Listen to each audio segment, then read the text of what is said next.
Bonjour à toutes et à tous. Donc, je me présente, Jean-Luc Godin, je suis vice-président à Rennes Métropole en charge de l'aménagement et également président de la société Territoire. On va vous parler aujourd'hui d'un projet qui n'est pas tout à fait nouveau et qui avait déjà été présenté dans ces lieux. Il s'agit de l'opération Via Silva sur la métropole rennaise.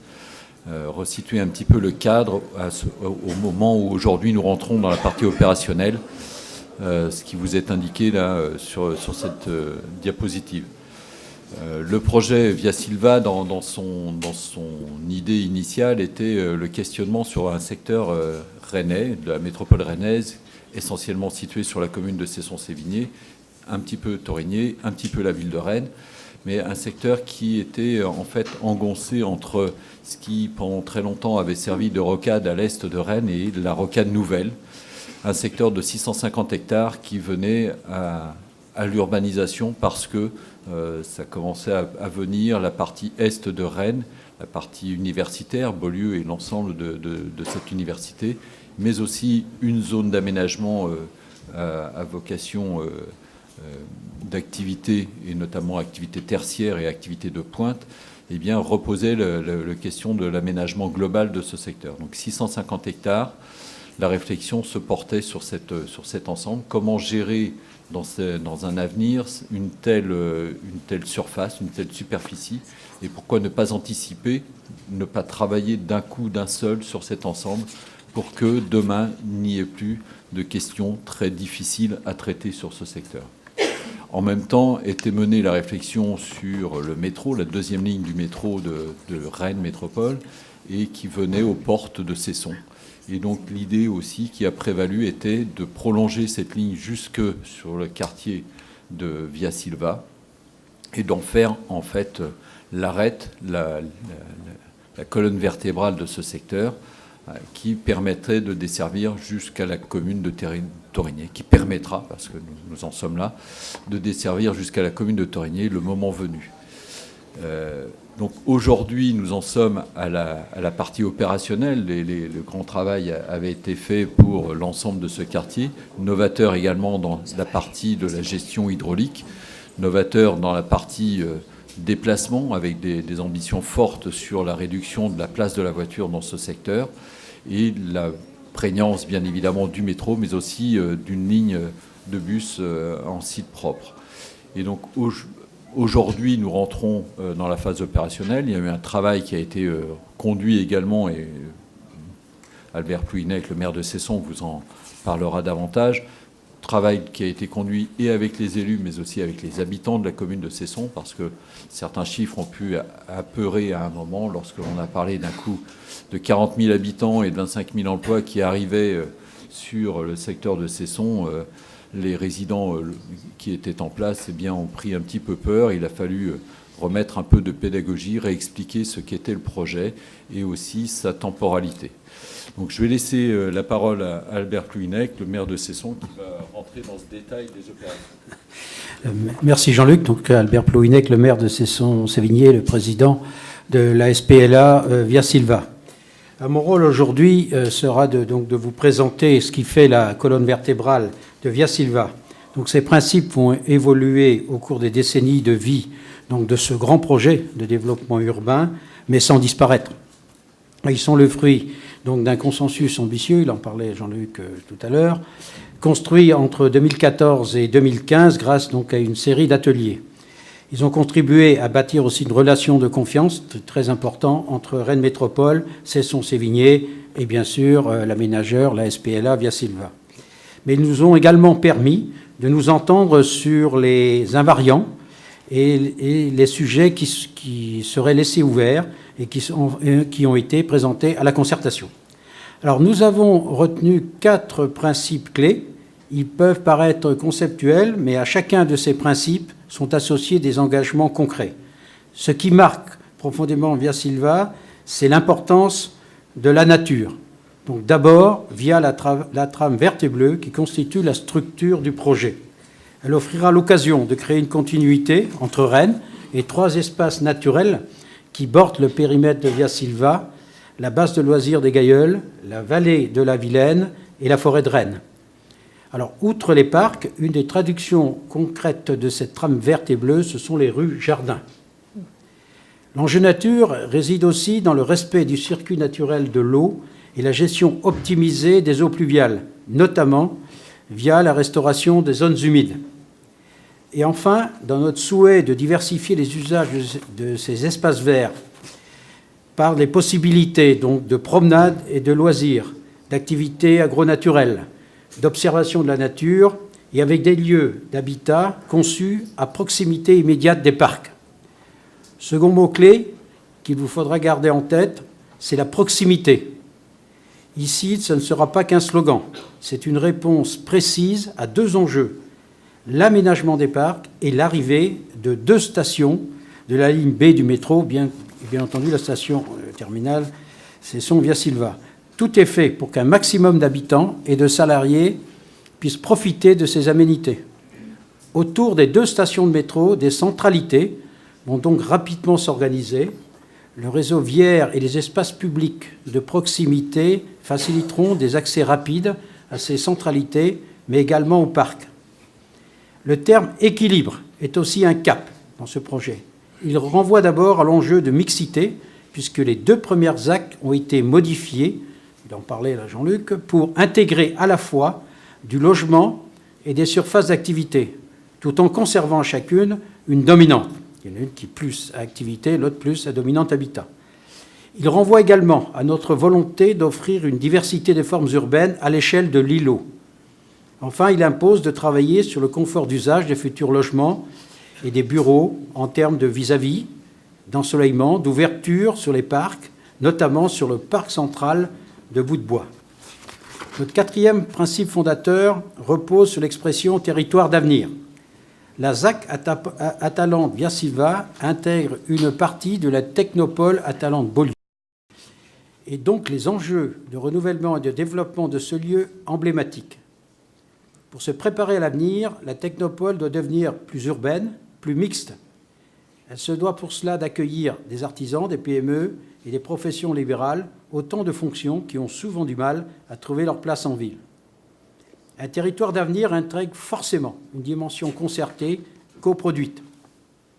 Je finis donc par cela, mais j'aurais pu commencer par la concertation. Nous l'avons relancée dès 2015. Nous avons souhaité que la concertation réglementaire soit elle-même très ambitieuse. Et surtout, nous avons voulu qu'elle se poursuive après, et c'est ce qui se passe en ce moment, en proposant de nouvelles formes de participation. Mais Soisy Knuet et Magali Volkwein vous en diront plus. Merci. Donc Soisy Knuet de la SPLA Via Silva, aménageur du projet. Vous avez cette carte en fait qui vous présente les 2 opérations d'aménagement qui vont entamer la réalisation du projet Via Silva. Via Silva, c'est le projet qui est à l'intérieur de la rocade, dont les principes fondateurs vous ont été présentés, et les 2 opérations d'aménagement, donc la ZAC Atalante Via Silva et la ZAC Les Pierrins, mettent en œuvre ce projet. Vous avez une structuration de la trame verte et bleue. Donc ce travail que l'équipe de Villers a mis en exergue, c'est-à-dire une structuration du projet autour du grand paysage et des structures écologiques, ont permis d'organiser des zones d'urbanisation de part et d'autre de cette structure verte qui relie la forêt de Rennes, la Vilaine et le parc des Gailleuls. Et donc vous avez ces 2 opérations d'aménagement qui sont à cheval sur notamment 2 communes, la ville de Rennes et la ville de Cesson-Sévigné. La ZAC Atalante Via Silva est de compétences communautaires, donc de Rennes Métropole, et la ZAC Les Pierrins de compétences communales, donc de Cesson-Sévigné. Elles ont toutes les 2 une structure commune ou un travail commun, mais des caractéristiques différentes. La ZAC Atalante Via Silva, c'est le renouvellement urbain de la technopole et qui accueille la partie du métro, donc une dominante aussi forte d'activité, alors que la ZAC Les Pierrins, autour du parc, se trouve, elle, plus résidentielle, même s'il y a de la mixité. Vous avez du coup, en termes d'opérations, 2 opérations qui démarrent, l'une de 93 hectares, la ZAC Atalante Via Silva, l'autre de 107 hectares. Et vous voyez qu'il reste les 400 hectares, parce qu'on vous a parlé d'un projet qui faisait 600 hectares. Hein. Il nous restera les 400 hectares à aménager plus tard, après avoir déjà fait ces 2 opérations d'aménagement. On démarre par quoi? Par l'ouest, la partie d'Atalante Via Silva et de la ZAC Les Pierrins, qui sont autour des 2 stations de métro. Donc il y a bien une station qui est du côté de l'université et une autre qui vraiment termine cette ligne B au cœur du projet. Première phase opérationnelle. Globalement, ces 2 opérations d'aménagement mettront entre 15 et 20 ans à se faire. Et donc, on se dit, nous, les 10 premières années, en gros, c'est la partie ouest qu'on doit structurer, à la fois en termes d'aménageurs, c'est-à-dire nous, en vendant des terrains, bien sûr, mais il y a aussi une part de renouvellement urbain portée par des promoteurs privés sur des secteurs de la technopole. Quelques chiffres d'Atalante Via Silva. Donc, une opération qui a environ... je ne sais pas si je vais réussir à zoomer, je vais vous le dire à l'oral, environ 575 000 m² de surface de plancher au total, hein. Une partie en logement, donc 3100 logements, environ 215 000 m² de surface de plancher de logement, et aussi pas mal d'activités, 7 000 nouveaux emplois, il y en a déjà 11 000 hein, sur le secteur, donc c'est vraiment une continuité aussi des emplois de la technopole. On n'arrête pas de développer la technopole, mais elle vient se mixer dans ce qu'on est aujourd'hui, dans le travail que font différentes villes hein, sur les technopoles pour qu'elles deviennent plus urbaines, pour que simplement les salariés ne soient pas seuls, mais qu'il y ait des habitants, des restaurants et des centralités qui émergent, en tout cas autour du métro. Un budget d'environ 85 millions d'euros hors taxes de budget d'aménagement, hors équipement public. Et hors métro, bien sûr. Pour la ZAC Les Pierrins, les chiffres, c'est environ 2850 logements. On a à peu près 300 000 m² de surface de plancher. On en a environ 58 000 pour les activités. Ça fait à peu près 1400 emplois nouveaux. Donc c'est plus petit, mais ça reste quand même la volonté d'avoir une ville mixte. On a un parc de 40 hectares quand même hein, sur cette ZAC de 100 hectares. Et puis vous avez un budget d'environ 95 millions d'euros hors taxes de bilan d'aménagement hors équipement public. En termes d'équipement, sur ces 2 opérations, on a évidemment des écoles, pôles sportifs, des crèches, c'est-à-dire les équipements pour les habitants et de proximité. Mais en fait, tous les autres équipements socio-culturels sont à la ville de Cesson. L'idée de la commune étant que ces nouveaux habitants cessonnais viennent aussi dans la ville-centre pour faire différentes activités. Je vais passer la parole du coup à l'équipe de Villers, à Magali, pour parler du projet. Bonjour, Magali Fagrine de Villers Associés. Donc, quelques mots sur la méthode de projet, l'itération dans cette phase opérationnelle entre la méthode de coproduction qui a été mise en place en 2015-2016 et finalement le dessin du projet en phase opérationnelle.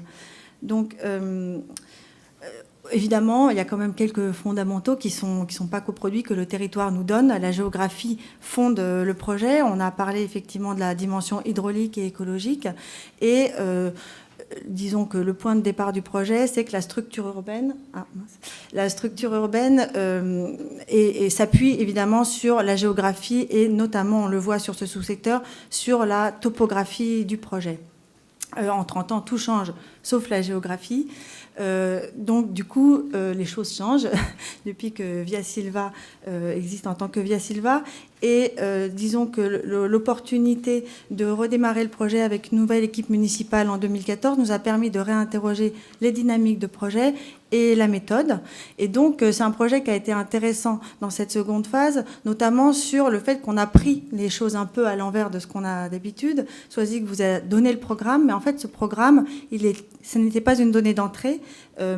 En fait, on a commencé par travailler à une toute petite échelle, avec des petites maquettes en mousse, dans un travail itératif en atelier avec les élus, pour arriver à déterminer disons, les justes ambiances urbaines, le juste degré de mixité et d'articulation des formes urbaines, pour ensuite extrapoler à l'échelle de l'îlot une densité qu'on a ensuite extrapolée à l'échelle de la ZAC. Et c'est à partir de ce travail de la petite échelle vers la grande échelle qu'on a élaboré le programme du projet sur la base de la trame Villers précédemment montrée. Ensuite, on a poursuivi ce travail de coproduction du projet au cours de l'année écoulée, notamment en mettant en œuvre la concertation que Monsieur le maire vient d'évoquer, une concertation à grande échelle qui nous a permis d'interroger un certain nombre d'acteurs, et pas seulement les riverains, mais notamment les salariés, les lycéens, qui sont une population qu'on interroge relativement peu, et tout un tas d'associations et d'acteurs institutionnels sur ce projet.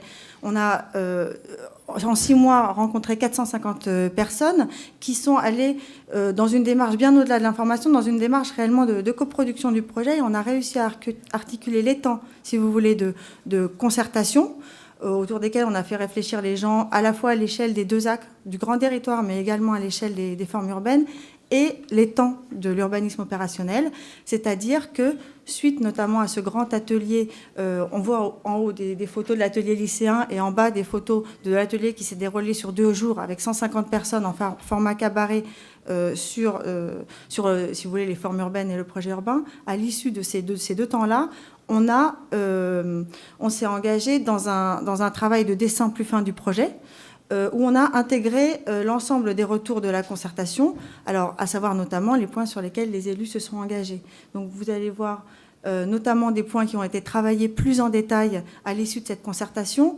Il y a eu un focus très fort de la part des habitants sur la question des espaces de proximité, c'est-à-dire au-delà vraiment de l'îlot, la question de la transition du passage de l'îlot au grand paysage à travers la question et la programmation des rues-jardins, des espaces de rencontre, et puis des choix affirmés sur les éléments de programme des espaces ouverts.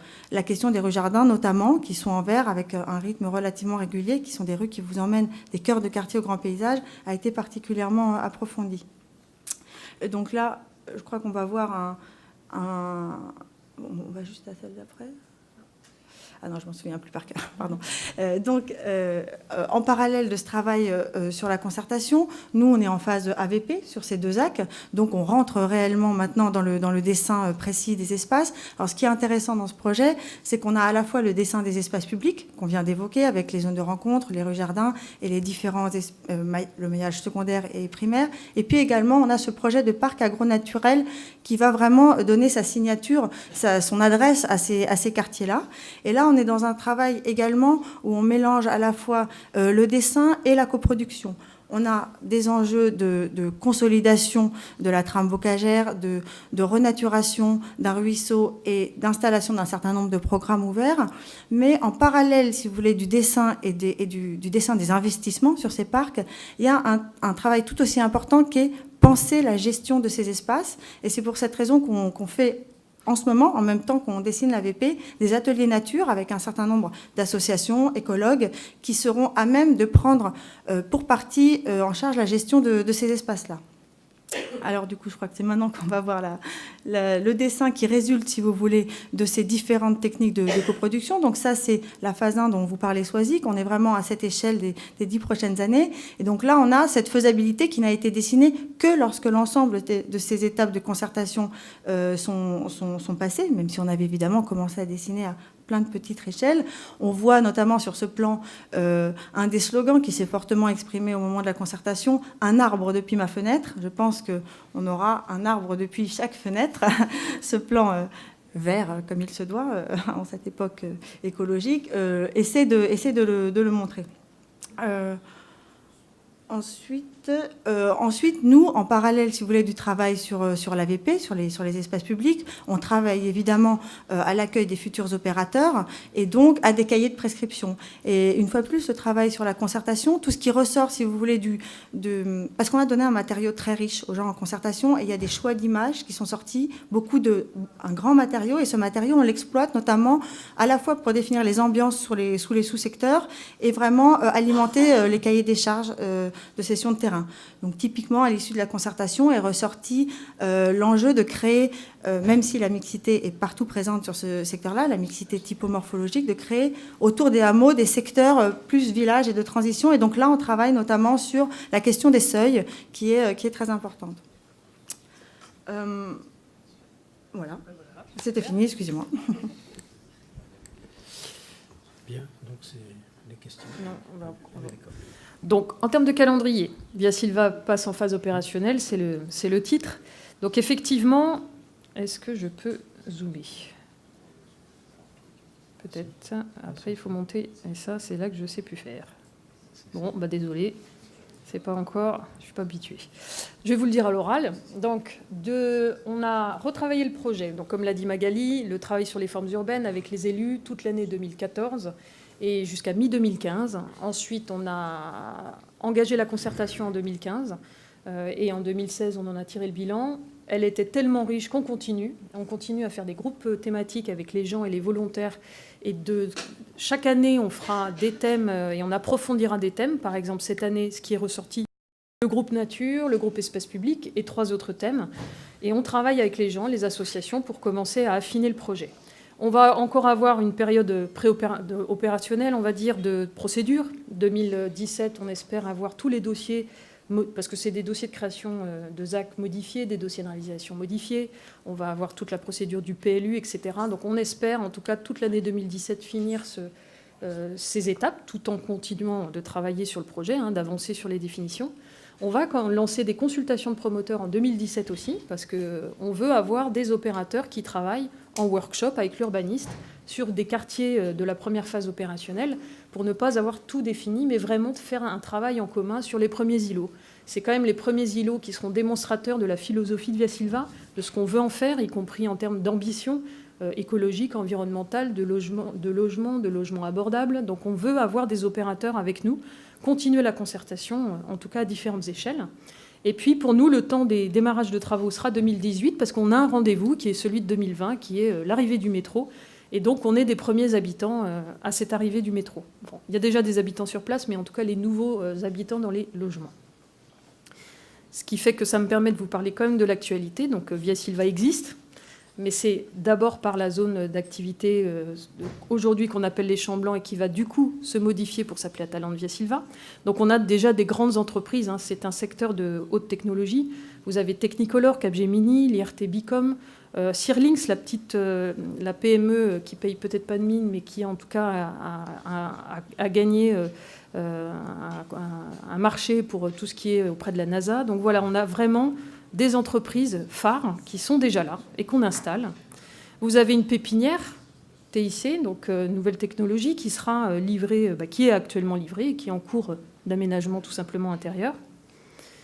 Vous avez un programme de bureau qui va se lancer, 8000 m² de surface de plancher. Donc voilà, on a quand même une vie économique évidemment qui se vit déjà sur Via Silva. Et puis voilà, quelques images des groupes de concertation, en tout cas des groupes de travail sur lesquels on est, groupe nature, pour travailler ensemble sur le projet. Et évidemment, le chantier métro. Ça, c'est une des stations. Et vous voyez tout ce travail de longue haleine sur le chantier métro. Voilà. Bien.